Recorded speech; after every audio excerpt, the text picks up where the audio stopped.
တ်စွာဘုရားကကဲလာတဲ့စကားကိုငုံခံရမလားလို့ဆိုမဟုတ်ဘူးတဲ့မြတ်စွာဘုရားတုံ့ပြန်မှုတော့ပေးရမယ် respond လုပ်ရမယ်ငုံခံနေဖို့မပြော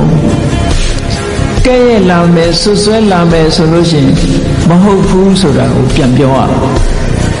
ပြန်ပြီးခြေပပြောဆိုအောင်သို့တော့ရှင်တဲ့ကဒေါသနဲ့ပြန်မလုံးနဲ့ဒေါသနဲ့ပြန်လို့ရင်သူ့ဟာကိုအတိမတ်ပြုရရောက်သွားတယ်ပြန်ပြီးတော့တုံ့ပြန်ဖြေရှင်းပါတဲ့ဒါမမှန်ဘူးဒါမဟုတ်ဘူးဆိုတာကိုအကျိုးအကြောင်းနဲ့ပြန်တုံ့ပြန်သို့တော့တစုံတစ်ယောက်ကဆဲလာပြီဆိုလို့ရှိရင်ကတော့သိခံလိုက်ပါတဲ့အဲ့ဒါကြတော့တုံ့ပြန်စရာမလိုဘူးအဆဲလဲခံရသေးတယ်အကဲ့ရဲ့လဲခံရသေးတယ်